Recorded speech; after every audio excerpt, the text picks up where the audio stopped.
Well, I've always, for the last 20 years, seen Rajiv grow. Formidable lawyer, very large law firm, high level of professionalism. But then more than that, I've always found him to be a man with a very big heart. His heart is bigger than his own size. Evelyn and I were very fortunate in being referred to Rajiv when we first came to India to do business. And we don't make a move in this country without calling him.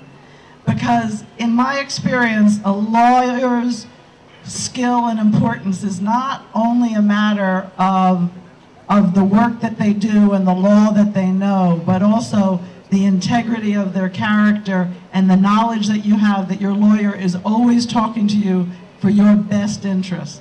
And we have that knowledge with Rajiv. He's much more than a lawyer to us. He is a friend. We think about him often. We refer other clients to him.